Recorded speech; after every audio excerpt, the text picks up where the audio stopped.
Salve, salve! Vai começando aqui pela PAN, mais um Jovem Pan Morning Show. Muito bom dia, queridos ouvintes. Vamos em frente, porque o programa Jovem Pan Morning tá Show. só começando. Vamos lá, hoje estamos na segunda-feira, dia 2 de abril Jovem Pan Morning Show. 2018. Na nossa conversa tem informação, Jovem Pan Morning Show. prestação de serviço, entretenimento e você é o nosso convidado especial. Vamos lá. Semaninha tensa, hein? Manifestações de rua, julgamento do habeas corpus do Lula, os desdobramentos da operação que levou à prisão fiéis escudeiros do presidente Michel Temer. Tudo que você precisa saber sobre os acontecimentos mais relevantes na política. Cenário de guerra, 1 em cada 3 cariocas já ficou no meio de um tiroteio. Esse triste dado faz parte de uma pesquisa do Datafolha e os detalhes você vai conhecer daqui a pouquinho. Cultura em Foco. Hoje a gente recebe aqui no estúdio 2 das estrelas do espetáculo MPB, musical popular brasileiro, a Adriana Lessa e o Érico Brás. Fique para conferir esse papo. Esses são alguns destaques do Morning que tá apenas começando. Eita! Segunda é assim, né?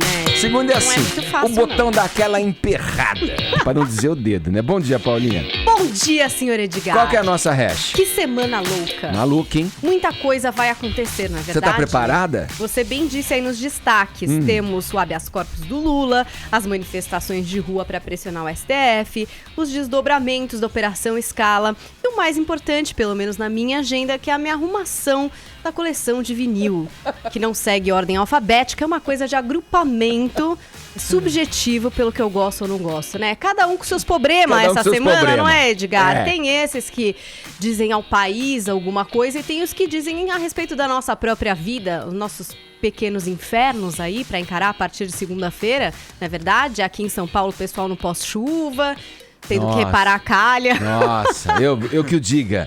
Pois Minha é. coleção de CD ficou inundada. Então, hashtag Semaninha Tensa, Ed. Eu quero saber o que é que vai ter de quente na sua semana. O que é que você espera para essa semana do povo brasileiro aqui no Twitter? Tem um meme, tem um gif, com certeza, que simboliza o seu desespero. E eu tenho certeza que a gente vai para os assuntos mais comentados do Brasil nessa segunda com a hashtag Semaninha Tensa. Maravilha, Paulinha. Aqui pelo WhatsApp vou na mesma onda, hein? Você, caro ouvinte, mande uma mensagem pra gente em áudio ou em vídeo 11931171009. Qual é a sua expectativa em relação a essa semaninha tensa? Conta aí pra gente. Estamos aguardando a mensagem de vocês, tá bom? A partir das 11 horas, ali mais ou menos próximo das 11, a gente começa a ouvir as sonoras aqui e as mensagens em vídeo também. 11931171009. Diga lá. Bom dia, tudo bem, Bom dia. Edgar? Bom dia a todos. Vocês repararam que abril começou no domingo? Alguém percebeu ou não? Dia 1º, né? É, exatamente. Domingão, Isso Páscoa. significa que segunda-feira, hoje dia 2, Dia da amanhã mentira. terça, dia 3, quarta, dia 4. Essas coisas que casam certinho, são esses prazeres da vida que fazem tudo valer a pena, não é Isso é verdade? toque. Não é Isso é toque. mas você não fica contente com isso? Dia Não, 1º. Com a ordem numérica dos meses. quando segunda-feira cai dia 2, terça Mas dia isso 3. é bom ou ruim? Basicamente. Bom, isso é um prazerzinho da vida. Na Essas prática, coisas o que pequenas acontece de fazem bom? tudo valer a pena. O que acontece de É, bom? na prática. Absolutamente nada. Vamos lá, queremos a tua interação então pelo nosso WhatsApp 11931171009. Diz aí, acompanhando a nossa hashtag Semaninha Tensa. Diga aí o que você espera dessa semaninha tensa com todos esses ingredientes que Paulinha numerou pra gente aí, né? Eu também disse aqui na abertura, manifestações, pressão ali no STF, os desdobramentos aí da prisão aí, da operação que levou aí os fiéis escudeiros do presidente Michel Temer à cadeia, mas já tá todo mundo liberado, foi passar Páscoa em casa, né? Pois é. Foi passar Páscoa em casa. No mais, você pode acompanhar tudo o que acontece aqui no Morning Show pelo aplicativo da PAN, pelo nosso portal também, jovempanfm.com.br, pelo nosso canal youtube.com/morningshowjp e pelas mídias sociais. A gente está no Instagram e também temos um perfil no Facebook. Passe por lá, tem conteúdo extra. Deixe o seu joinha que a gente fica bem feliz, tá bom? Todos convidados a passarem a próxima hora e meia colados aqui na PAN, porque o Morning tá só começando. Bom, a gente tem uma tensão aí já prevista, como anunciamos aí pro decorrer desse programa aí. Mas vamos começar maneirinho? Vamos começar de leve? Nada de política, pelo menos por enquanto aqui no Morning Show. Quero falar aí das emoções do The Voice Kids. programa mais fofo da televisão brasileira, hein, Vini? Ah, mas teve tensão ontem Teve, também, viu, Olha, Edgar? então, eu quero saber, me dá essa informação sobre o que aconteceu. Teve uma reviravolta aí no programa. Teve. É isso? Porque é o seguinte, né? Nós estamos aí agora na final do The Voice Kids. Ontem foi a semifinal. E cada jurado, né? O Carlinhos Brown, a Cláudia Leite e a Simone Simaria, eles tinham ali 3 participantes em cada grupo, né? E só um iria para a final. E aí no final das apresentações de cada time, eles poderiam dar 20 pontos, acrescentar 20 pontos para um candidato apenas. Sim. E aí isso se somaria com o voto do público, ou seja, poderia, claro, que interferir, influenciar e até mudar ali a decisão do público. E aí o que mais chamou a atenção foi no time do Carlinhos Brown, onde se apresentaram a Maria Johanna e a Thalita Cipriano. A Thalita Cipriano, que inclusive é filha da Daisy Cipriano, que faz parte do Fat Family. Né? E o que acontece? Aí foi até uma disputa também entre o The Voice realmente Kids e o The Voice Teen, né? Porque a Maria Johanna, ela tem apenas 9 anos. A diferença de idade, Edgar, ficou bem Que clara agora acaba- na semifinal. Que acaba realmente pegando essa coisa, né, Edgar? Porque aí tem a questão da fofura, né, da menininha, 9 Da voz anos. que ainda nem tá canta, formada, Que canta bem, é. mas aquela coisa mais doce. E realmente da menina que canta mais, tem um pouquinho mais de qualidade, de técnica, que é a Thalita Cipriano. Nós vamos ouvir agora também um pouquinho da participação das duas. Então a Maria Johanna, que cantou Depende de Nós. Vamos ouvir um pouquinho da participação dela. Ai, que fofa. Entendeu? Tem como não gostar? Você nem tá vendo ela e já tá fazendo assim. Sim. Sim. E aí, depois teve a participação, a apresentação da Thalita Cipriano, que cantou Crazy. Vamos ouvir também. I remember when I lost my mind. There's something so pleasant about that place. Bom, as duas são do time eram do time do Carlinhos Brown. Aí a pergunta do André Marques: para quem vai os seus 20 pontos, Carlinhos Brown? Ele escolheu a Thalita Cipriano e acabou revoltando o pessoal na internet. A gente vai até colocar aqui na tela alguns tweets, né? O pessoal indignado com a decisão do Carlinhos. Ó, realmente essa produção do The Voice tem que rever esse conceito do que é criança e adolescente para não fazer a injustiça como a eliminação da Maria, a preferida do público. Porque o que aconteceu, Edgar? Com esses 20 pontos do Carlinhos Brown, para a Thalita Cipriano, acabou ficando empatado, 45% para cada uma. E aí o Carlinhos teve que desempatar, e aí ele escolheu novamente a Thalita Cipriano, ignorando essa preferência do público. Olha lá, vamos ver mais tweets. Que pena, que falta de percepção, escolher a menos votada foi de uma falta de inteligência tremenda do Carlinhos Brown. Não ter escutado o público foi uma bola fora. Triste fim do time Carlinhos. Mas acabou não sendo um triste fim do time Carlinhos, porque depois a Globo reveu essa decisão. Porque o 45% para cada uma era uma porcentagem arredondada. E aí depois a Globo foi lá ver e o que acontece? A Maria teve 45,05% e a Thalita 44,82%. Ou seja, mesmo com os 20 pontos aí do Carlinhos Brown, a Maria ficaria na frente, né? Não considerando aí o arredondamento, considerando os décimos.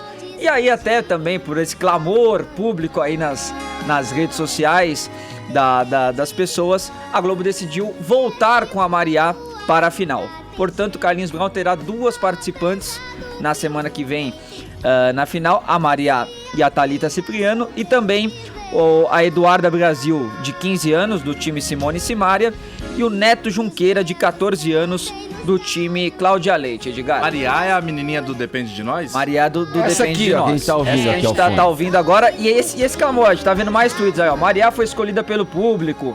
Carlinhos Brown me decepcionou. The Voice Kids tem que ser Kids. Entendi. Você Injustiça, não quem gostou, escolhe é o Caio, público. dela? Essa é a Eu verdadeira acho voz super Kids. importante mesmo. Tô achando bastante relevante Agora- pro cenário nacional. Então, agora a pergunta que fica, Caio, eu acho que você até... Pode com refletir um pouquinho. Seu embasamento, né, você pode responder. É. A Globo deveria repensar o formato do The Voice Kids e fazer o The Voice Kids e o The Voice Teen? Ou deveria juntar realmente toda essa galera aí? Acho que a Globo deveria repensar a existência dela e tirar esses programas do ar. Essa é a minha opinião, você tá pedindo. Tirar do ar o The Voice Ah, Kids. bom chatice, entretenimento, meu. o povo Eu acho gosta. muito chato isso, cara. Ah, a gente chora Por quê? com as crianças, Caio. É tão A gente se bonitinho. emociona. Não, o programa The Voice, tá, essas coisas eu acho legal, beleza, tem que ter. Agora o The Voice Kids, meu, só criança cantando música que elas não gostam, não ouvem. Meu, eu ouvi já criança cantando demais. Ó, o Caio é Cara, daquele, você convida pra fé Caião. da criança, tem que tirar a criança de pé, que você é capaz de beliscar a criança, meu. Por que você tá fazendo aniversário, criança? É. Esse buffet infantil pra quê? Chega! Brigadeiro? Não, coxinha, jamais! Tá Já viu louco? alguma criança falar, pai, compra o CD lá, Depende de Nós, que já foi... Meu, não é, né? Pai, a produção da Globo fica colocando essas É músicas chatas na boca entretenimento, da é show, criança. é entretenimento, Eu Caio. acho chato, desculpa. Me pediu Fechou? opinião, eu tô falando. Fechou, Edgar. Vamos lá, aqui continuamos na música no Morning Show, nessa abertura do programa na segunda-feira, abrindo a semana aqui na Jovem Pan. Ainda na música, ó, a cantora Taylor Swift fez um show surpresa num bar nos Estados Unidos. Bom, é lógico que isso gera, né, uma surpresa geral ali, né, uma comoção, né, o nego não tá esperando. E é uma prática até que relativamente comum, né? É uma forma de causar um barulho Isso, também, essas né? aparições aí, relâmpago, surpresa, né? Exatamente. Ela foi acompanhar um compositor bastante famoso de música country, que é o Craig Wiseman. Ele já escreveu músicas pra Dolly Parton, pro Blake Shelton, pro Tim McGraw. Então ele tava ali num bar se apresentando pra 40 pessoas em Nashville no sábado. E Olha aí, aqui, ó, quem tá nos acompanhando em imagens, tá alguém vendo conseguiu filmar ali a Taylor Swift e foi lá pro palco e cantou. Ela tá cantando Shake It Off, né? Que é uma composição dela, inclusive que ela acabou de se livrar de uma acusação de plágio em relação a essa música, por causa dessa frase aí, do Haters Gonna Hate, Hate, Hate, Hate, Hate. Um outro compositor falou que já tinha usado essa frase numa música e o juiz definiu que não dá pra ter direito autoral de uma expressão, frase, que, enfim, Que quer tem dizer a ver isso com a aí, cultura Paulinha? pop.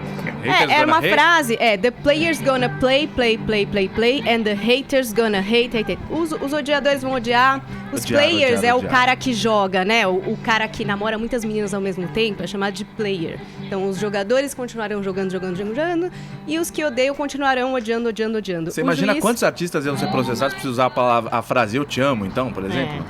O juiz falou que as frases muito curtas para ser protegido por direitos autorais precisam ser muito criativas do que essa frase aí colocada em questão de plágio. Mas aí ela tira um pouco o foco disso, né, Edgar? Se apresenta ali para poucas pessoas, faz um buzz, né? Fala sobre a carreira dela como compositora, porque realmente a Taylor Swift, além de ser uma intérprete, uma cantora pop bastante conhecida, compõe não só para ela, como para outras bandas, para o Ed Sheeran, para uma banda que chama Better Man, também de country. Ela faz aí esse papel de compositora muito bem. Se livrou de um plágio e ainda deu esse grande show para 40 afortunados, seleta que plateia. nunca esperaram. E eu não sei se gostaram. Se o Caio estivesse lá, não sei se ele gostaria. Eu diria, Taylor Swift, não, vou sair. Como é que isso, seria, daqui Caio? eu já tô gostando. Você gostaria, né? Adoraria encontrar com ela Taylor na minha Swift, frente. você gostaria? Lógico. The Voice Kids, você quer que Não, saia? criança tem que brincar e ficar em casa estudando, jogando videogame. Não encher o saco. Jogando videogame, ele tá vendo o quê? Aí ele mandou essa maravilhosa. Imagina, você imagina os filhos de Caio, cara. Se um dia eles não Nossa, as tiverem. pessoas do carro devem falar, meu, esse cara deve ser um amor chato. de Deus. Só mesmo. Vamos em frente, seguindo agora no programa. Agora sim, vamos começar a dar uma tensionada aqui no clima, que tá por enquanto soltinho, leve e tal. O assunto agora é política. Zé Maria Trindade, os amigos do presidente Michel Temer, o Zé Yunes, o João Batista Lima Filho, conhecido como Coronel Lima, passaram o Domingão de Páscoa em casa. Os dois e outros 8 detidos na quinta-feira ganharam liberdade no sábado pelas mãos do ministro Luiz Roberto Barroso do STF, que atendeu a um pedido da procuradora-geral Raquel Dodge. Bom, olha, eu sei que ontem foi realizada, Zé, no Palácio do Jaburu, uma reunião entre o Michel Temer e alguns de seus ministros. Vai. Vamos lá, qual a avaliação deles a respeito da Operação Scala e os desdobramentos dela? Imagino que além, né, do fato que está nas manchetes hoje, que o Planalto já se pronunciou oficialmente dizendo que querem manchar, né, a reputação do presidente com todas essas ações aí. Bom dia para você em Brasília, Zé. É isso, muito bom dia, Edgar, bom dia a todos. Uma semana para lá de tensa, né? Decisão no Supremo sobre o habeas corpus de Lula, reforma ministerial, né? Serão trocados aqui 14 nomes do primeiro escalão, então é uma semana muito complicada mesmo. Edgar, é o seguinte, foi quase um depoimento forçado, né? O tal coercitivo, né?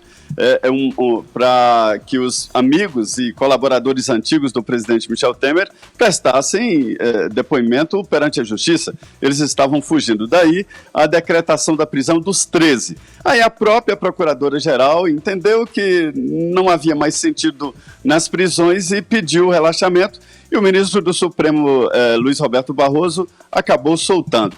Viu, eles saíram leves, sorridentes, né? Só o Wagner Rossi, que ficou meio descabelado ali, sem saber o que estava acontecendo e até agradecendo muito. Mas o caso é o seguinte, a palavra que os ministros usaram aqui foi distensionamento. O presidente e a equipe estava muito preocupado aí com essa história da prisão dos mais próximos dele. O presidente também é investigado nesse processo. Esse fantasma aí, olha, da delação premiada assusta o mundo político por aqui, viu, Edgar? Situação complicada, mas agora todos nas ruas. E o presidente, então, negocia a defesa no Congresso, porque já desconfia que a procuradora Raquel Dodge pedirá mais um processo contra ele, e aí a Câmara vai analisar em plena campanha política ali, no quente da disputa por votos, e isso é muito complicado mesmo. Ô Zé, agora me chama a atenção o seguinte, esse foi um prende e solta mais rápido da história, talvez, né, do judiciário brasileiro. O tal do Coronel Lima, que na imprensa é conhecido como uma espécie, ou foi conhecido como uma espécie de faz-tudo do presidente Michel Temer, nem foi ouvido, Zé. Nem prestou depoimento? Isso, nem prestou, porque os advogados não querem que ele fale, ele já vem se recusando a falar e até por isso houve essas prisões. E mesmo assim ele disse que não estava em condições físicas, estava doente e tal, e não falou. Edgar, essa coercitiva que os ministros estavam adotando, né, ela foi considerada pelo Supremo Tribunal Federal como ilegal, porque para se assinar um mandado coercitivo, ou seja, um depoimento obrigatório, o réu tinha que ser, o investigado teria que ser convidado a depor e ele negar e tal. Então eu entendi que essas prisões rápidas, ela mandou prender e mandou soltar, né? Tiveram dois objetivos. Primeiro, os depoimentos, e segundo, busca e apreensão. E aí tentar tirar essas pessoas dali de perto das provas, e ela disse que recolheu muita coisa, muito documento e coletou os depoimentos, e aí pediu mesmo o relaxamento das prisões. Então, eu entendo que é mesmo uma coercitiva que agora vem numa embalagem nova de prisão temporária. Venceria hoje, de qualquer maneira. Ô Zé, só pra gente fechar, eu sei que você gosta dessas anedotas, eu não sei se todo mundo percebeu isso, mas o tal Coronel Lima, quando quando a polícia chegou para retirá-lo da sua residência, enfim, de onde ele estava lá, ele saiu todo debilitado, né, naquela espécie de cadeira de rodas ali, que é um praxe da Polícia Federal, né, carregar, mas daí chegou perto da viatura, vocês perceberam que ele deu um pulo do gato, assim, entrou rapidinho, assim, com uma agilidade de fazer inveja a atleta olímpico. O que eu percebo é que esses caras todos, quando estão pra ser presos, ficam numa doença. O Maluf, que saiu ali se debruçando, lembra? Esses caras tudo ficam doentes nessa hora, né? Aí foi entrar na van, rapaz, mas deu um pulo com uma agilidade que eu falei, grande Coronel Lima, tá em forma, bicho, tá em forma. Trindade, obrigado, viu? Um abraço pra você, bom trabalho aí em Brasília. Pois não, muito bom dia a todos. Vamos lá, seguindo aqui no Morning Show, ainda na política, a ministra Rosa Weber do Supremo Tribunal Federal negou a liberdade a dezenas de condenados que recorreram à corte para se livrar da cadeia nos últimos 2 anos.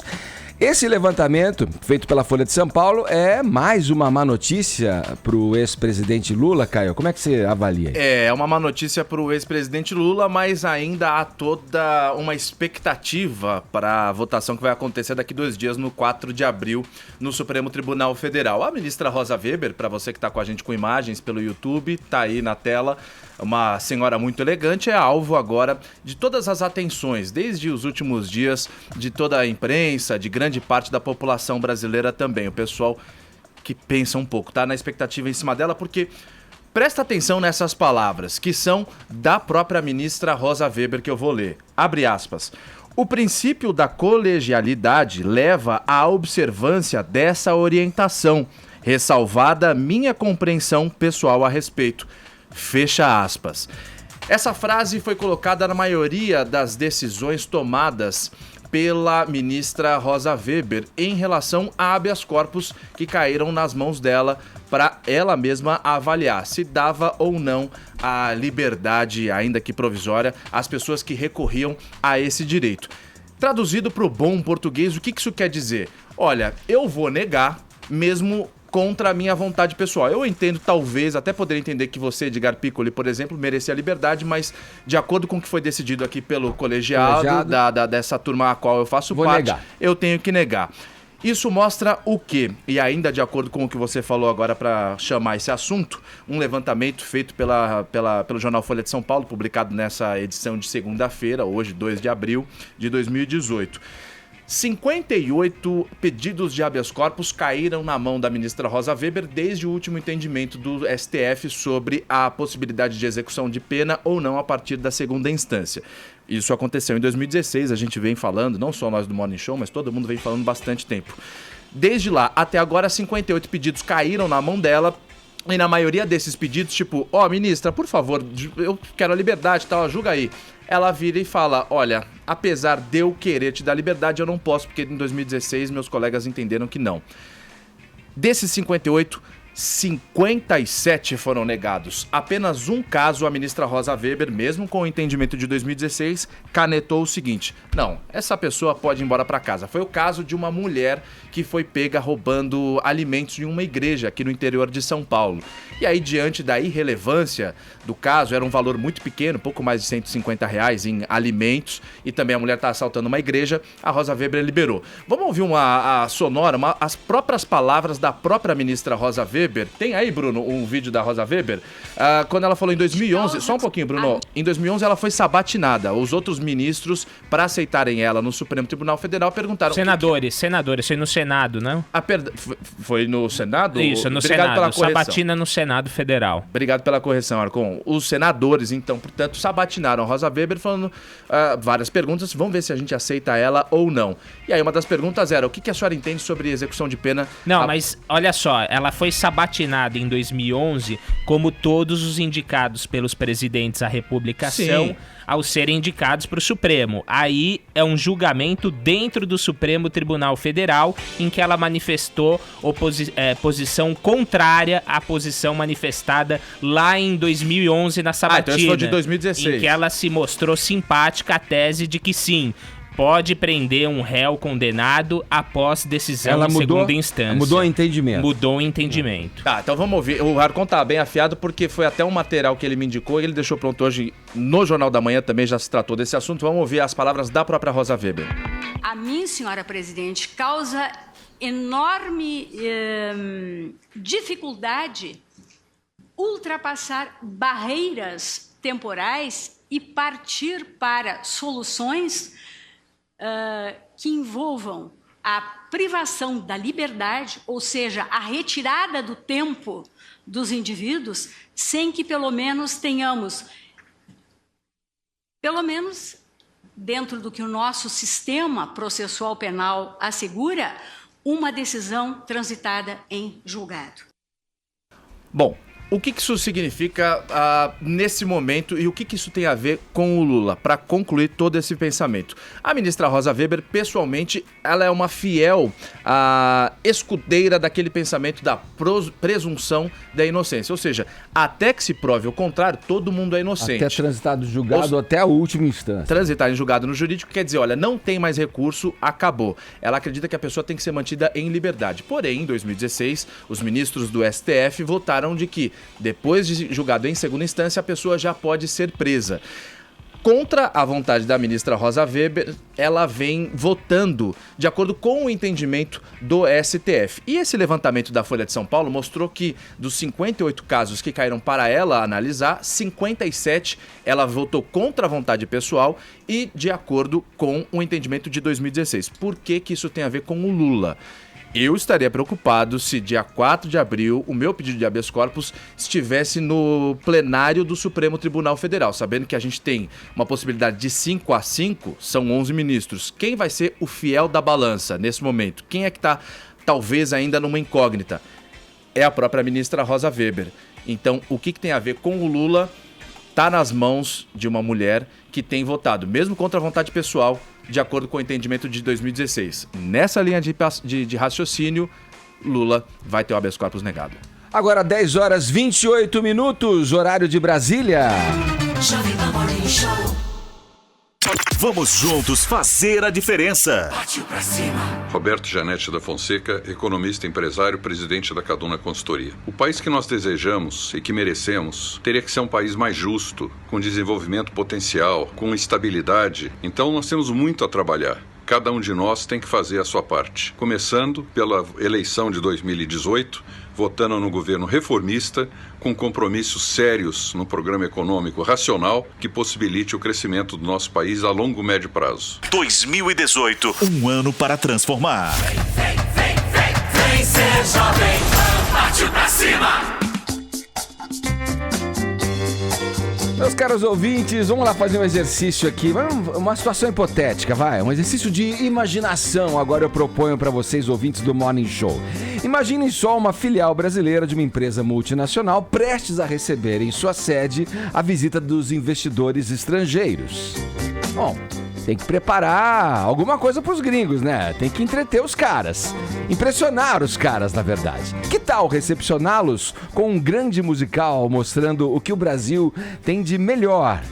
A sua música, a sua gente, né? Nada mal. Bom, então parem de imaginar, porque as coisas realmente estão acontecendo no Teatro das Artes, no Shopping Eldorado, aqui em São Paulo. É lá que está em cartaz, até o mês de julho, o espetáculo MPB Musical Popular Brasileiro, cujos protagonistas são os nossos convidados nesta manhã. Sejam muito bem-vindos aqui no Morning Show, Adriana Lessa e Érico Braga.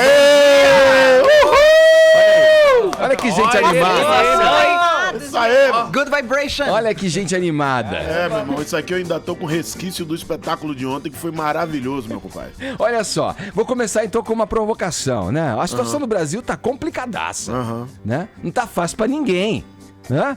Então vai lá, a provocação é a seguinte: uma das coisas que o Brasil tem de melhor é mesmo sua gente? Bom, um bom dia a todos os ouvintes da Jovem Pan, enquanto eu vou formulando aqui a minha pergunta. A tua resposta? A minha resposta, desculpa.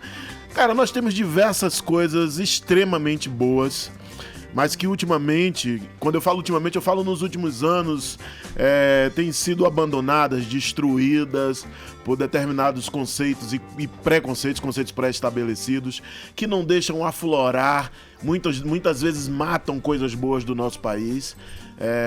Com vontade de que surjam coisas que não são tão democráticas, que sejam boas para todo mundo. E uma das coisas, desses venenos, não posso deixar, não vou omitir aqui, é a nossa política brasileira, né? Que o fato de... Eu adoro política, acho que a política é algo necessário para todo e qualquer país, mas a política que nós estamos vivendo no Brasil, ela é totalmente dispensável. Eu reprovo e, sendo bem sincero, não vejo luz no fim do túnel, infelizmente. Acho que a gente precisa construir novos políticos para o Brasil. A gente precisa de pessoas novas com cabeças novas, porque o Brasil tem uma tradição de ficar para trás sempre. Digo isso por quê? Porque nós estamos comemorando aí quase 130 anos de abolição da escravatura, e se você for olhar, 1888, o Brasil foi o último país a abolir a escravatura por pressão estrangeira. E agora nós estamos na frente de uma série de coisas que o Brasil, por pressão estrangeira, está tendo que rever. Morte de Marielle, cobrança de fora. A política bizarra que nós estamos vivendo, cobrança de fora. Então, infelizmente, a melhor coisa é o cidadão brasileiro. Érico, a gente vai chegar nesse tema aqui no programa, obviamente a gente vai abordar isso com vocês, mas quando a gente fala de... Você traçou a corrupção, né? Como um desses estereótipos do Brasil, né? Porque a corrupção também, né? Tá arraigada. Sim. E a gente é visto também como um país corrupto aí pelos estrangeiros, pelos outros países, tudo. Mas tem lá outros estereótipos que eu poderia enumerar aqui com você, que é o seguinte: a terra do samba, as coisas só começam a fluir aqui e acontecer depois do carnaval. Sim. Tem essas coisas da mulher, né? De corpos... Sensualidade. Da sensualidade, corpos esculturais, a terra das praias, dos cenários paradisíacos. Isso, de alguma forma, além da corrupção que você citou, tá retratado? Esses clichês nacionais estão retratados na peça que vocês fazem parte? Bom, e se tratando da peça, eu vou aproveitar e já chamar aqui minha colega, minha amiga, a Adriana Lessa. Bom dia, vamos nessa. Eu não vou falar sozinho da peça. A peça aborda esses temas também? Traz esses temas? Também. Mas não traçando e apresentando dessa forma estereotipada e negativa, e sim levantando questões através desses temas, né? A mulher, que a gente não quer, nós não queremos ser objeto de cama, mesa e banho, né? Mulher objeto de cama e mesa, como a gente falava. Tinha até um livro que eu estudei na escola também sobre isso. E a relação da corrupção, a relação dos brasileiros, né? Tudo que acontece, como nós recebemos e como nós agimos em relação a tudo que acontece no nosso cotidiano. E a peça aborda, é passado em revista, várias situações do nosso país através das músicas, de forma musical. E aí a gente dá pinceladas, né? A gente não resolve tudo, porque não somos nós que vamos resolver. Sim, cada um, de certa forma, cada um vai conseguir fazer a diferença no seu pequeno núcleo. Aí a gente vai conseguir reverberar isso, né, pra fora. Quando eu digo pra fora, não em si mesmado, né? Sim. Mas trazer outras pessoas também para que reflitam e que se posicionem de forma mais bacana. De forma até correta, posso dizer assim. Não politicamente correta, mas até correta em relação ao Brasil. E assim, só a gente pode mudar a cara do Brasil, como a gente fala na peça. E quando eu digo a gente, eu falo o povo no geral, né? Quando você pergunta desses estereótipos, eu não tenho problema nenhum com o samba ser um produto nacional, da gente ter as mulheres tomando conta da beleza do samba. O que eu tenho problema, na verdade, é com a propriedade disso. Quem se apossa disso, né? Porque quem se apossa ganha dinheiro com isso, né? E quando precisa ilustrar o Brasil de forma estereotipada mesmo, sempre apresenta isso. A gente é só lembrado no carnaval. Tô falando a gente, quando eu falo, é a negrada que tá no samba. Pera, carnaval, e tem outra data, que me chamam que é uma beleza, lá em novembro. 20 só me de chamam novembro. pra dar entrevista no dia 20 de novembro. E aí a gente esquece que a população negra contribui no produto interno bruto com 3 trilhões. Isso eu tô falando de consumo. Porque eu vou te dar um exemplo. Quem consome margarina não é branco, rico, que mora no Morumbi. O cara lá não come margarina. Só que preto de favela come margarina, né? O produto de cabelo das meninas que alisam, a gente vai pra publicidade e a gente vai ver que não tem mulher negra na publicidade fazendo propaganda de absorvente, uma mulher linda. A representatividade não existe. E aí o absorvente é um produto inerente a toda e qualquer mulher. O homem não vai fazer porque eu não vou menstruar. Sim, a intenção, a impressão que a gente tem é que sempre, de forma tímida, isso é um esforço, né? Pro mercado colocar, pra publicidade colocar. Olha, parece que estamos atendendo sempre a essa questão das cotas e tal. Mas eu queria aproveitar que vocês estão falando nisso e passar a palavra para os meus amigos também aqui de bancada. Como é que é para vocês, atores negros, usar a ironia durante a peça para falar de temas que muitas vezes são sensíveis e delicados quando se fala de racismo? Por exemplo, mulata, o próprio racismo. Como é que é para vocês abordar isso na peça, no roteiro da peça? Olha, antes de mais nada, eu queria dizer que o espetáculo é uma comédia gostosa, maravilhosa. Deliciosa. Eu falo porque assim, nos últimos tempos é o melhor espetáculo que eu fiz. Eu já fiz outros musicais, fiz no Rio, fiz na Bahia, né? O último espetáculo que eu fiz, o último musical foi o Orfeu. Mas assim, tocar desses assuntos com a comédia é bacana, porque a comédia ela é uma espécie... Um antídoto, sabe? A galera senta pra rir, ouve uma boa música, ouve Chico Buarque, ouve o que mais? Muita música popular desde brasileira. Carlos Gomes, a gente vai traçando, realmente passando em revista a música popular brasileira e todas as questões. Exatamente. Mas também para refletir sobre esses assuntos que você está falando. A condição do negro no país, a condição da mulher, né, o machismo, que são temas que estão aí vertendo no dia a dia, nas redes sociais, na conversa de família, no bate-papo entre os amigos, e que a gente não pode deixar de refletir, de conversar, mesmo que seja no teatro, e até porque a arte ela é responsável pela transformação da sociedade através da reflexão. Ô, Érico, você falando aí de racismo, de discriminação, obviamente já me veio aqui na cabeça aquela tua passagem no ano passado que você ganhou, né? Sim. Uma ação aí contra uma empresa aérea por discriminação. E é importante, né? Uma pessoa que tá na televisão, um artista, expor uma situação como essa e mostrar que não dá pra ficar calado no tempo de hoje, não. Até pra dar força pra outros negros que sofrem o mesmo. Você poderia contar um pouco dessa passagem? O que aconteceu e como você se sentiu na época? Olha só, meu compadre, é o seguinte, tem uma coisa que eu sempre digo, contra fatos não existem argumentos e ponto. Esse assunto é um assunto que foi encerrado, eu gosto muito de falar do resultado, não é que eu não gosto de falar dele, mas eu gosto de falar do resultado. Eu ganhei a questão, peguei o dinheiro, fui pra Nova York, me diverti, fui pro M, tomei champanhe, entendeu? Sensacional. Foi maravilhoso. Toma. Bacana. Quem perdeu foi quem discriminou porque é ignorante. Não consegue entender que eu faço parte da nação brasileira. Eu não sou africano, eu sou brasileiro. Eu sou descendente de africano no Brasil. Então vai ter que me respeitar, vai ter que me aturar, até porque eu sou uma pessoa que sou intelectual, sou formado e faço parte da sociedade. Ponto. É a mesma coisa. Vamos discutir cota? Não vou discutir. Cotas é lei. Tá afim de respeitar a lei? É problema seu, de Temer, de Dilma e etc, coisa e tal. Não é problema meu, querido. Agora, uma coisa que eu acho importante, todo mundo deve aprender. Não aceite. Não aceite. A polícia tá aí, dê queixa, vá até o final, vá até os finalmente, que quem sabe você pode ganhar e ir até mais longe que Nova York com o dinheiro do otário. Adriana, você já teve algum... Porque racista é otário, meu irmão. É isso. Você já passou por algum episódio como esse, como o Érico passou? Alguma coisa assim drástica, que você teve que tomar alguma medida mais dura, mais severa? Eu tinha 21 anos quando eu comecei. Eu tive um namorado e... Aí vou fazer as contas pra saber quem eu namorei, né? Quem é essa pessoa. Não, mas isso aí realmente, Adriana, eu fiquei curioso. E aí eu lembro que o pai dele chegou perto de mim junto com ele e falou... Não falava português, eles começaram a conversar e eu, curiosamente, eu consegui entender tudo que eles falaram. E eu falei, por favor, não me traga mais aqui na sua casa. Ele disse, você tá maluca? Eu falei, eu não tô maluca. Seu pai não gosta de mim, sua família não gosta de mim. Aí o pai tinha realmente falado, né, que por favor não traga essa negra mais aqui na minha casa, né, e as irmãs preocupadíssimas que eu fosse, de repente, ficar grávida e levar o dinheiro da família. Eu falei, hein? Uau. Isso foi muito marcante pra mim. Aí eu falei, vocês são malucos, comam fibra, né, vocês são uns cagões, comam fibra, só que 21 anos de idade... Pois é. Um pouco depois eu comecei a trabalhar na MTV, né? E na minha cabeça eu falava que gente maluca, que gente louca. E não tinha esses recursos que o Érico está falando agora. Então o que eu tive que fazer? Continuar sobrevivendo, apesar dessas mazelas e loucuras das pessoas. Respeito as loucuras delas, mas não venha com a loucura pra cima de mim. E continuar sobrevivendo e vivendo dignamente, caminhando pra frente. E cá estou eu, né? Beijo no ombro, não? E as pessoas acham estranho, falando, não, já ouvimos, né, o Érico também deve ter ouvido, eu já ouvi muitas coisas assim, mais jovem também. As pessoas, não, mas você não é negra, você é tão bonita. Eu falei, sim. Ou é tipo aquele argumento, eu não sou racista, eu inclusive tenho um amigo, né?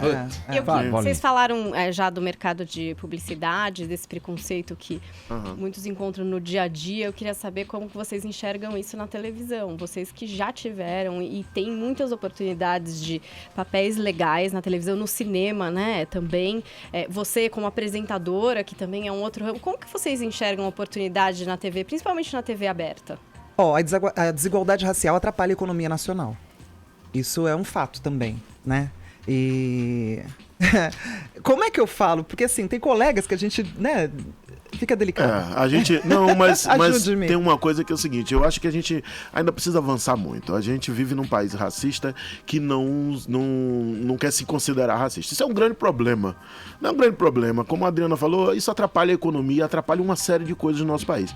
A televisão brasileira, ela vem caminhando para um avanço, isso muito fruto de uma série de lutas, de movimento negro, de outros movimentos sociais e etc e tal. Mas eu acho que ainda falta espaço, porque nós somos a maioria da população. Segundo o IBGE, nós somos 54% da população brasileira. Não faz sentido a gente estar... por exemplo, a Ancine, ela lançou agora, no mês passado, eu fui numa reunião, e eles lançaram uma estatística, né? Uma estatística não, eles lançaram o resultado dos editais da Ancine. 98% dos filmes produzidos no Brasil são feitos por brancos. E quando eu falo produzidos, eu falo dirigidos, produzidos, quem recebe o dinheiro. E aí entra uma grande contradição, porque se a maioria da população brasileira é negra, que paga o imposto, e a Ancine faz filmes nacionais com o dinheiro público, os negros estão patrocinando filmes de brancos que eles estão fora. Tá errado. E ainda tem a questão do feminino, né? E desses 2%, a maioria são homens, menos de 1% é mulher negra. A mulher negra não está nos roteiros, não está na produção, não está na direção, não está entendeu? Não está atuando. Então a gente tem uma grande lacuna, um grande vácuo ainda nas produções do audiovisual brasileiro, né? No teatro também, né? Até porque as grandes produtoras não são de negros, não são... A gente deu a sorte, eu digo a sorte, porque assim, encontrar uma produtora como a Via Cultura, um diretor como Jarbas Homem de Melo, um cara que tem uma sensibilidade, que tem um entendimento do que se trata a música popular brasileira, de que a gente está dentro, que é impossível fazer um espetáculo, uma comédia dessa tão linda e tão gostosa de assistir, que tá dando casa cheia todo final de semana, sem ter a participação da gente, sem ter a contribuição do negro, que é realmente criador do samba, da música popular brasileira, mesmo que sendo objeto de pesquisa e etc. Então, quando eu digo que a gente precisa mudar ainda mais, acelerar esse processo de mudança no audiovisual, na televisão, no cinema, no teatro, nas artes todas, na dança, né? Brasileira, eu falo porque é fato. Sim. A gente não está incluído. E se os negros passassem, eu até anotei aqui, a ganhar exatamente o que os brancos ganham, nós teríamos 808 bilhões de reais a mais por ano na economia brasileira. Olha aí. Que dado importante. Deixa eu guinar o assunto, mas sem deixar a polêmica de lado. A Adriana Lessa jogou vôlei, não jogou? Joguei vôlei. Num lugar polêmico, então, se for dizer assim. Você foi jogadora de vôlei, a gente tem o caso aí envolvendo a jogadora transexual, a Tiffany Abreu, que nasceu homem e joga pela Liga Feminina, defendendo a equipe de Bauru. E aí, o que você... a minha opinião, a princípio, ela tende a resistir um pouco a isso. Eu não sei o que vocês pensam a respeito. Você, como ex-jogadora, o que você acha? Porque tem toda a questão relacionada lá aos hormônios que formaram aquele corpo, então, de um homem. E depois também tem os tratamentos para reversão e equilíbrio desses hormônios. Isso é muito delicado, muito. O que você acha? Olha, quando eu treinava vôlei, tinham momentos que eu jogava com a equipe adulta masculina. Eu era infantil. Era mirim, era infantil. Mas eu treinava para poder elevar meu potencial, né, e melhorar minha performance como atleta. E, claro, entre as mulheres, você vai buscar a sua excelência.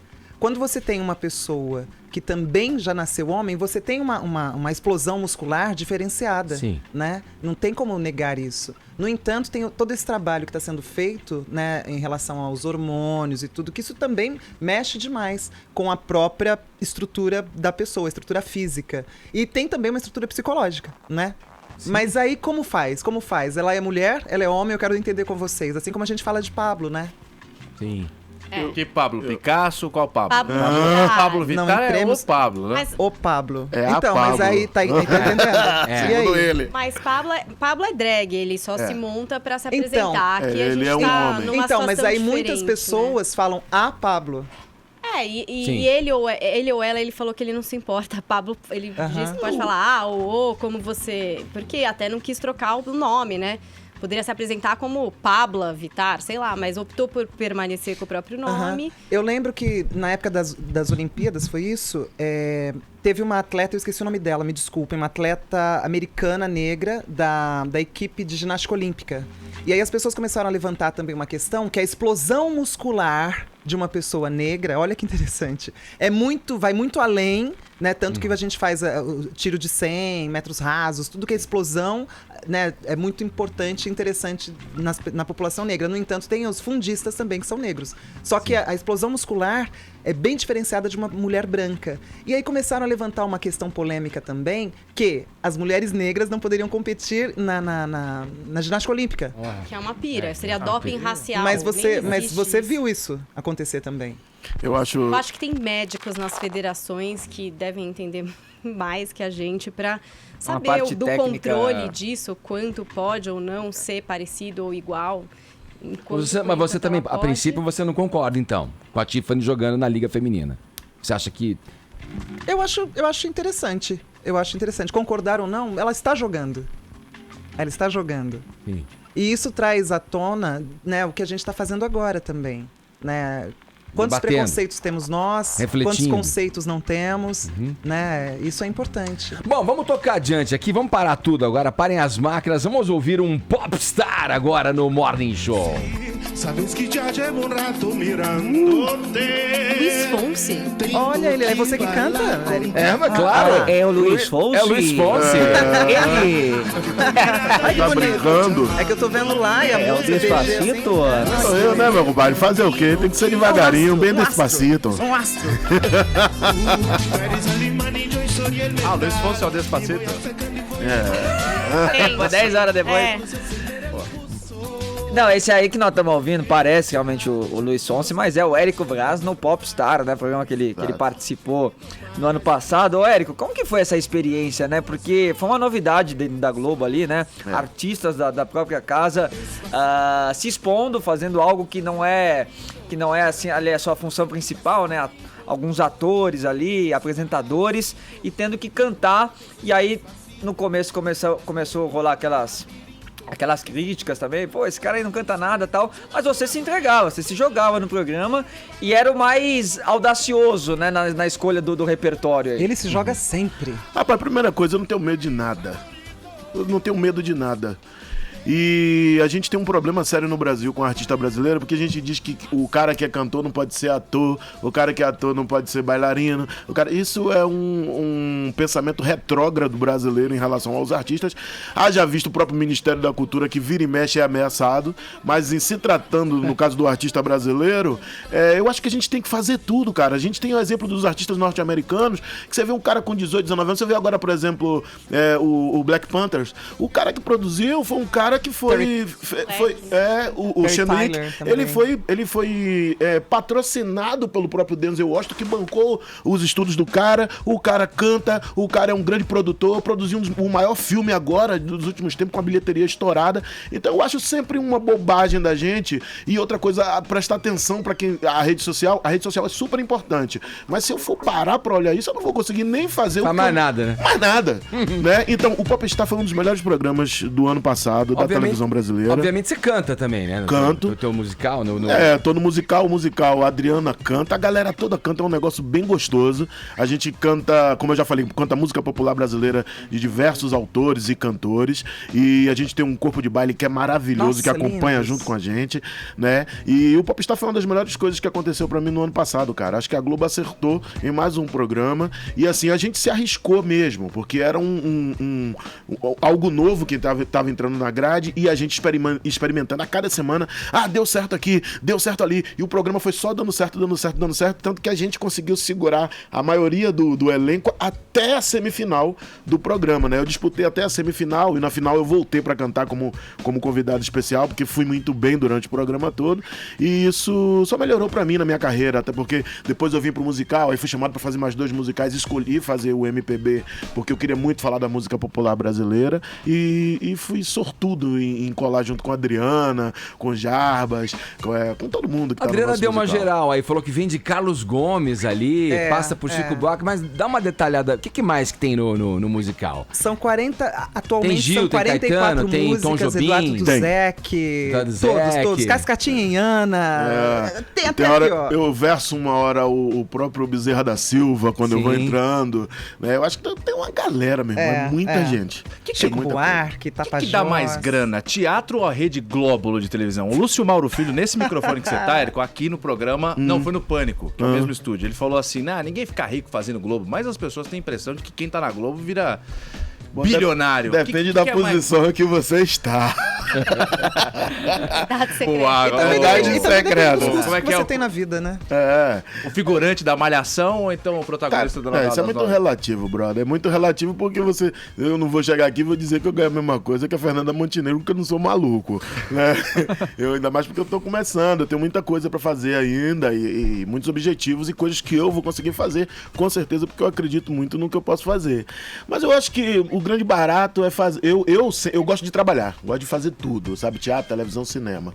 E atualmente, cara, eu não abriria mão de estar na televisão, mas também não abro mão de fazer teatro. Eu acho que os dois me dão... Putz, mas fugiu da resposta. Adriano, e você? O que você acha? Você que foi, voltou... Eu não atuo atualmente na TV Globo. Assim que me chamarem, dependendo do projeto, vai ser muito bem-vindo, né? Estudá-lo. E é o que eu falei, depende dos custos que você tem. Tem pessoas que ganham trilhões e, ai meu Deus, eu não tenho grana. Nunca dá grana. Nunca dá. Aí tem a professora que educa sozinha os filhos e ainda tem um rendimento, ainda sobra o dinheirinho pro final do mês, pra passeios e tudo. Depende da forma como você leva a própria vida. Muito relativo. E o que dá prazer, acho que esse é o grande lance. Muitas vezes você corre atrás do dinheiro, ele corre de você. Se você fizer o que você gosta com baita tesão, sabe? E que somente com tesão tem solução, o dinheiro vem, as coisas fluem, você brilha pra caramba. Olha que brilho maravilhoso. Bota fé nisso aí, hein, Adriana? É verdade. E a gente tá brilhando. São 27 pessoas que você pode ver no palco lá do Teatro das Artes. Eu tô fazendo exercício de não pensar nele de jeito nenhum, assim. E ele vai bater na sua porta. Ele vai bater na minha porta. Tá vendo? Mas você tá se esforçando. Você não pode ter força. Tem que ser a arte cavalheiresca do arqueiro zen, sabe? Aí a coisa vai fluir. Olha aqui, estamos recebendo nos estúdios do Morning Show Adriana Lessa e Érico Braz. Eles fazem parte do elenco de MPB Musical Popular Brasileiro, que fica em cartaz até 15 de julho.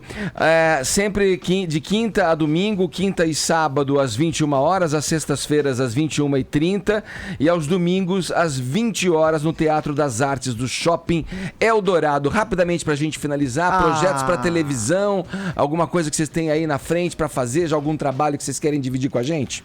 Bom, o Zorra volta agora, né? Tô gravando a próxima temporada, a gente tá bem animado assim, vem coisas novas por aí. A gente deve voltar depois, quando terminar o Big Brother, agora em abril. E vem uma novidade, porque o Zorra tá tão bem de audiência, depois da mudança do programa, que a gente ganhou um especial durante a semana, né? Na semana que antecede a estreia, a gente vai ter um especialzinho de 20 minutos, todos os dias, até sábado. Um esquenta pro Zorra. Esquenta muito bom, que chega no sábado e a gente estreia. Fora isso, eu tenho outros projetos. A gente, por enquanto, tô no MPB que vai até o final do ano. É um projeto maravilhoso. Queria aproveitar e agradecer a BB Seguros, que é o nosso grande patrocinador. Agradecer a Via Cultura no nome da dona Renata Bezerra e o Silvio Bezerra, que são os dois grandes idealizadores do negócio, aos nossos autores, né? O Enéas e o... Isso aí, né, que são pessoas maravilhosas que criaram o texto, ao Edu Saleme. Que eu sempre falo salame. Mas é Saleme, o salame a gente come depois. É isso aí. E agradecer a galera, ao público que tá indo ao Teatro das Artes, cara, tá muito gostoso. Esse é o meu projeto até o final do ano. E assim, tem uma produtora no Rio de Janeiro com minha sócia Kênia, que a gente tá com outro projeto maravilhoso. Depois eu quero voltar aqui pra falar com vocês. E tem canal no YouTube, não tem? Nossa, não para mais, tá cheio de coisa. Eu não posso parar, meu amigo, eu tô com 22 Adriana, anos. O que a gente deve saber sobre os seus próximos passos, vai? Olha, eu tô fazendo já meu trabalho de pesquisa. No próximo trabalho, que já é recente, já tá acontecendo, eu faço uma delegada corregedora. E tá sendo bem bacana. Eu já mergulhei nesse universo, porque é um universo que a gente não imagina, da Polícia Civil. É cinema, teatro também? É cinema e TV. Tá bom. E logo por aí vocês vão ver. Gente, vamos lá então, olha aqui. Pra quem se interessou, olha aqui. MPB Musical Popular Brasileiro, temporada até 15 de julho, como eu disse. Quinta e sábado às 21, sextas às 21h30, domingo às 20 horas no Teatro das Artes do Shopping Eldorado, em São Paulo. Sorte pra vocês. Eu amo esse momento que levanta o dedinho. Pode vai ainda? Lá, vai. Porque além de Jarbas Homem de Mello, a gente também tem a direção musical de Miguel Briamonte e a direção também de coreografia da Kátia Barros, que é muito bacana. Boa. Somos 27 artistas em cena, esperando todos vocês. Gente, obrigado, sorte pra vocês. Viu? Pra nós. Um prazer falar com vocês. Beijo. Agora 11 horas 3 minutos, horário de Brasília. Jovem Pan Morning Show. Jovem Pan Morning Show. Bolívia, e também influenciou, como a gente sabe, né, o movimento das placas tectônicas, aquela aula de geografia que a gente tinha no colégio, né? Hoje serve para a gente poder explicar isso aqui melhor. Sentido até mesmo aqui no Brasil e outras localidades, além de São Paulo, também em Brasília. Tem bastante gente falando dessa situação, relatos aqui na cidade de São Paulo, até mesmo na Zona Norte, em Santana. A gente está vendo aqui pelo Twitter, Paulinha e eu, muita gente falando sobre isso. A equipe de bombeiros acabou evacuando um hotel aqui em São Paulo. O pessoal ficou bastante assustado. Até mesmo aqui no nosso prédio, na Rádio Jovem Pan, o pessoal sentiu bastante, as luminárias começaram a mexer, copo d'água em cima da mesa. Assusta, Edgar. Temos fotos, temos imagens aí de alguns pontos de São Paulo aqui na Paulista, as pessoas saindo dos prédios numa questão de emergência, algo que a gente não está acostumado, a sentir e não sabe como lidar. E isso pode agravar um problema se efetivamente acontecer algum desabamento, enfim, algum problema mais sério, mais grave, porque a gente não tem treinamento. Os prédios e as edificações não têm a estrutura preparada para esse tipo de evento, de fenômeno natural. Quer dizer, a gente aguarda mais informações.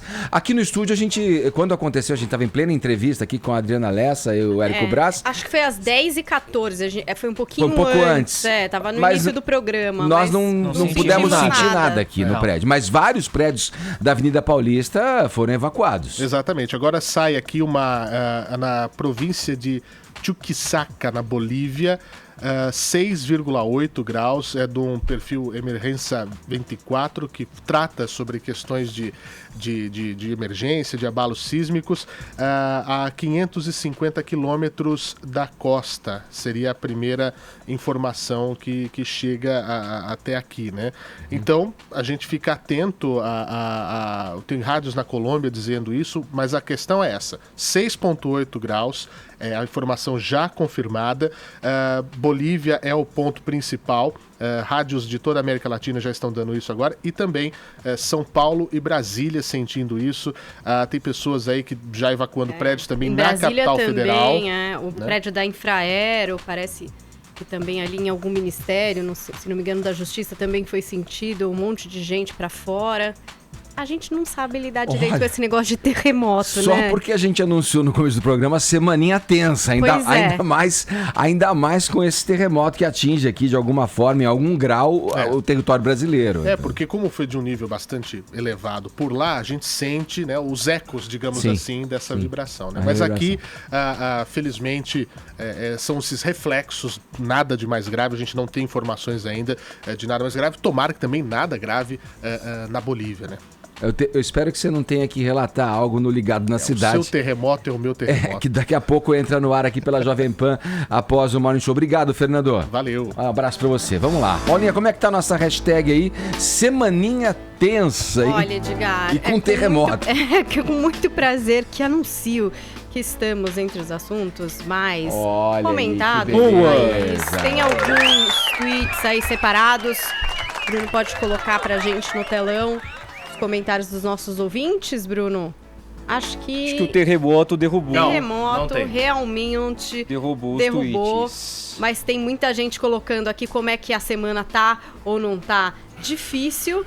Hashtag Semaninha Tensa, voltem a participar por aqui. E a gente tá perguntando se o pessoal sentiu o terremoto aqui. Se você é de São Paulo ou de Brasília, pode usar a hashtag pra contar pra gente como é que tá aí ao seu redor depois desse reflexo do terremoto. De agora de Bolívia ou de... tem muita gente comentando aqui no Twitter. O terremoto do furacão de Brasília, não? Aqui eu senti um certo tremor.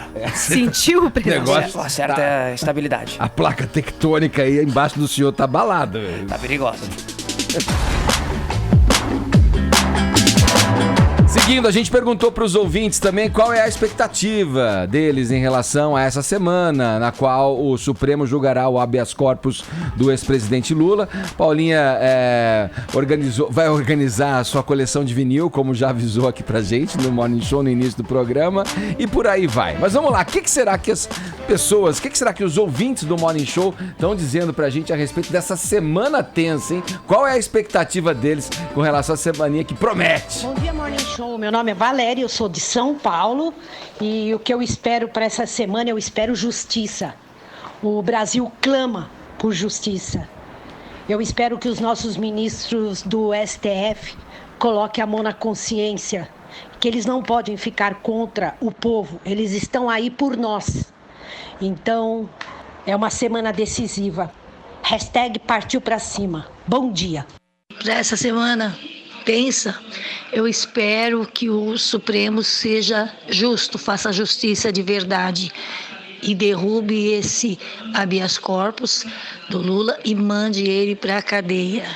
É o lugar que ele deveria já estar há muito tempo. Odete da Vila Carrão, hashtag partiu pra cima. Seguindo aqui no Morning Show, agora a gente vai para o Rio de Janeiro. Segundo o Datafolha, 1/3 dos cariocas diz ter ficado no meio de um tiroteio na cidade nos últimos 12 meses. E 9 em cada 10 afirmam ter medo de troca de tiros, bala perdida ou de morrer em uma situação de assalto. Rodrigo Viga, essa pesquisa ilustra aí muito bem o medo, né, do carioca, né, com que vivem os moradores da cidade do Rio de Janeiro. Bom dia para você. Fala, é de sacolejo, é de tremedeira. Rapaz, você sentiu abalar aí também ou não? Não, só tinha um fofinho do meu lado, tô no auditório aqui aguardando o presidente do Banco Central. Toda vez que ele mexe pra cá, mexe pra lá, eu sinto a tremedeira em toda a fileira, rapaz. Mas terremoto pra valer mesmo, eu não senti, graças a Deus. Mas parece que alguns cantos do Brasil, inclusive em São Paulo, né, Edgar? Parece que a reflexo, a movimentações aí, o negócio foi feio lá na Bolívia. Meu caro Edgar, essa pesquisa aí do Datafolha retrata muito bem o momento que vive o carioca, o fluminense. Posso fazer um depoimento pessoal? No ano passado a gente trouxe o relato da minha esposa, né, Edgar, que ela ficou no meio do fogo cruzado, num tiroteio, num confronto na Rocinha. Nós temos um evento de família, um aniversário de família, marcado para o próximo final de semana, no bairro de Jacarepaguá, que está em pé de guerra, rapaz, por conta de traficantes rivais, domínio territorial, desde o ano passado. Tá todo mundo se pelando, se borrando de medo de ir nesse aniversário, começa às 7 e termina às 11 da noite. Ou seja, os cariocas, sim, infelizmente, hoje em dia, convivem com essa realidade do medo, do confronto, do tiroteio. Há ainda algumas zonas, entre aspas, de exclusão, mas até elas estão sendo abaladas, estão sendo impactadas por assaltos, por perseguições, por eventuais tiroteios. Quando eu falo isso, eu falo da zona sul da cidade do Rio de Janeiro. Ou seja, vamos para quase 2 meses de intervenção federal do Rio de Janeiro. As estatísticas não reduziram. O caso Marielle já tem um mês também, não foi resolvido. Essa é a triste realidade de cariocas e de fluminenses. O medo virou a palavra cotidiana do dicionário de todos nós, meu caro Edgar. Valeu, Viga. Obrigado. Bom trabalho para você aí no Rio de Janeiro. Um abraço, hein? Você também. Um beijo. Seguindo aqui no Morning Show, olha aqui, girando aí a nossa reportagem, vamos conferir o material que a Marcela Lorenzetto preparou pra gente a respeito de mais um capítulo. Paulinha Coisa teve desdobramentos e não para mais, né? A hashtag mecanismo causando segue viva. É mais um capítulo da novela Esquerda versus José Padilha. Solta pra gente, Bruno, por favor. O diretor José Padilha rebateu críticas à série O Mecanismo da Netflix e afirmou que esperava mais dos formadores de opinião da esquerda. Em um artigo publicado na Folha de São Paulo no domingo, o cineasta disse ter pensado que em algum momento a esquerda fosse acordar do estupor ideológico e ajudar na luta contra o mecanismo da corrupção. A fala de Padilha acontece dias depois da série ter estreado no canal de streaming e causado bastante movimentação nas redes sociais. A polêmica, principalmente com grupos de esquerda, aconteceu por causa de uma cena do 5º episódio da série. Para essa investigação não avançar mais, assumir a culpa por atos de corrupção na Petrobrasil e chegar a um valor que configure uma indenização simbólica. O que eu sei é que a gente precisa estancar essa sangria. Eu confio em você. Na trama, o personagem Higino, inspirado em Lula, usa a expressão estancar a sangria ao falar da necessidade de barrar investigações da Lava Jato. Mas a famosa frase não é da ficção e, na verdade, foi dita pelo senador Romero Jucá, gravado clandestinamente. Tem que resolver essa porra, tem que mudar o governo para poder estancar essa sangria. Tem que ser uma coisa política errada. Ainda no artigo, Padilha reforçou que a Lava Jato só aconteceu por causa da chegada de uma pessoa sem nenhuma experiência política à presidência da República. A ex-presidente Dilma Rousseff foi uma das pessoas que fez duras críticas contra a série da Netflix. O diretor de O Mecanismo ainda ressaltou que se a lei de delações tivesse sido sancionada com o PSDB no poder, os políticos denunciados teriam sido Aécio Neves, José Serra e Fernando Henrique Cardoso. Para ele, criou-se no país um ambiente que um dogmatismo ideológico da esquerda radical e o cinismo pragmático da direita fisiológica se uniram. O propósito dessa união seria negar o inegável, o fato de que todas as lideranças dos grandes partidos brasileiros são corruptas.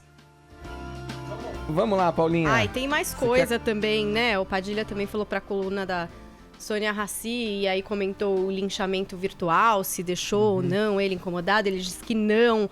Aí ele falou, mas tem certo tipo de linchamento, por exemplo, a insinuação de que eu estaria por fazer uma série para encobrir a execução de Marielle. Isso depois de toda a minha luta junto com o Freixo contra as milícias. Revela algo inequívoco sobre os linchadores. Aí ele disse, a irracionalidade e o comportamento de manada, ambos muito comuns em ambientes politicamente extremados e tendentes à violência. Temo pelo que pode acontecer se o STF revogar a prisão em segunda instância e soltar todos os criminosos que achacaram o país. E vai seguir polemizando demais. Teve também na Mônica Bergamo o Tomislav Blazik, que é o produtor de A Polícia Federal, A Lei para Todos, que inclusive já está na produção do segundo filme, está em fase de entrevistas aí com os juízes e envolvidos nas investigações. E ele disse que o mecanismo extrapolou na criatividade. Aí ele falou que realmente o uso da frase, né, estancar a sangria, tá ali na boca do Lula fictício, não dava para fazer. Colocou assim também, colocar na série o caso Banestado de corrupção, que é dos anos 90, é também querer prejudicar só o PT.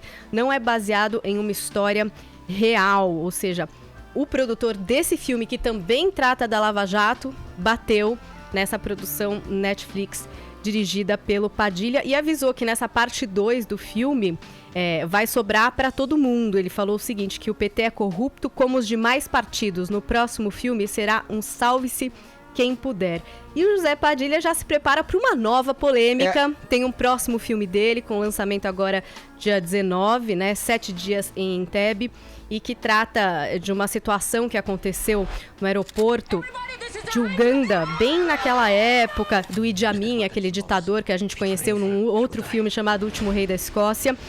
E que trazia um avião que tinha sido sequestrado pela Frente Popular para a Libertação da Palestina e das Células Revolucionárias da Alemanha. Ele é sequestrado, esse avião ele pousa lá em Uganda com o apoio do ditador, e aí a gente tem a força israelense montando uma missão para resgatar alguns desses caras que ficaram presos com esses terroristas. E o filme já vem sendo criticado também, Edgar, pela crítica internacional de cinema, e mais um ponto polêmico, né? Palestina e Israel sempre divide também as torcidas. Padilha não sai do olho do furacão, não é dessa vez que vão deixar ele passar sem nenhuma pergunta, né, Edgar? Boa, vamos em frente. Agora 11 horas 23 minutos, horário de Brasília.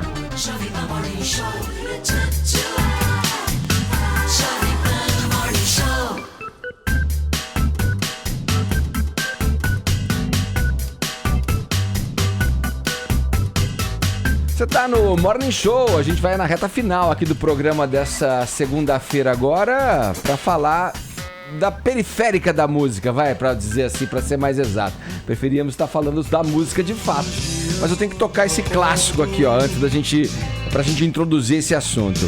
Não tenho mais o tempo que passou, mas tenho muito tempo. Bom, a voz é inconfundível. Vocês já identificaram aí, vamos falar do Renato Russo. Jerry Adriani. Pode ser. O Jerry tinha um timbre bem parecido com o do Jerry Adriani. O Vini, vamos lá. O leilão de objetos aí do músico Renato Russo, que morreu em outubro de 96, tá dando a maior confusão aí, né? Esse espólio dele aí, né? Disputa, o que fazer com ele, né? Disputa familiar, né, Edgar? Ainda, né? Na verdade, assim, esse espólio, esse patrimônio do Renato Russo, ele tem um único dono, que é o filho do Renato, dele, que é o Giuliano Manfredini.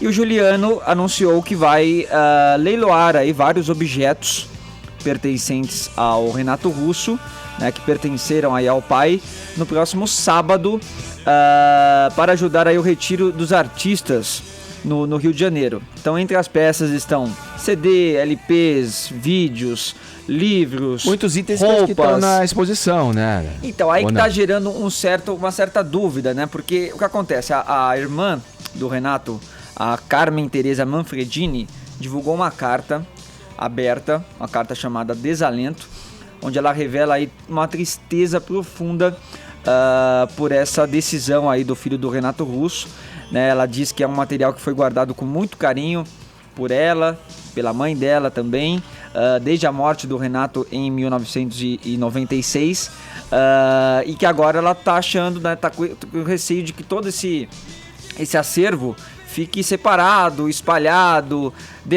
delapidado, né, o termo que ela usa também, nessa doação. E também lamento o fato de ele ter trazido aí para o público um assunto familiar, né, e ela até questiona como é que ele poderia, como é que ele deveria zelar pelo patrimônio e doar tudo, né, como se não significasse nada para ele. Aí ela até revela que já há 2 anos que ele cortou relação, né, com ela, com a mãe do Renato Russo também, acabou trocando as fechaduras do apartamento que o Renato tinha no Rio de Janeiro, enfim, que ela não é contra a ajuda ao retiro dos artistas, mas que achava que isso poderia ter sido feito de uma outra forma, né? Ela até sugere que seja doado aí então para o Espaço Cultural Renato Russo, mas revela: meu coração está em pedaços, toda a sua memória cultural e artística será desfeita. E aí o filho não quer entrar em muitos detalhes, Edgar, mas ele diz que tem alguns materiais ainda que estão presentes lá no MIS, né, onde teve a exposição no ano passado e esse ano, que ainda vão ficar nas mãos do MIS, né? Então não se sabe ainda direito o que ele vai doar e o que vai continuar ainda no acervo aí para os fãs do Renato Russo. Falado. E assim a gente vai fechando o Morning dessa segunda-feira. Vamos para os ganhadores agora. Temos ganhadores, os twitteiros ganhadores aí. Temos, Quem porque é? hashtag Semaninha tem, sem Edgar. Quem ganhou aqui no Twitter foi Det Campos. Se sentiu? Vai, Casão. Eu sinto todo dia o terremoto. Vencedora é Valéria. Boa. É isso aí, a gente fica por aqui, voltaremos amanhã a partir das 10 da manhã aqui pela Jovem Pan com mais uma edição do Morning Show. Muito obrigado pelo prestígio e pela audiência. Amanhã tem mais.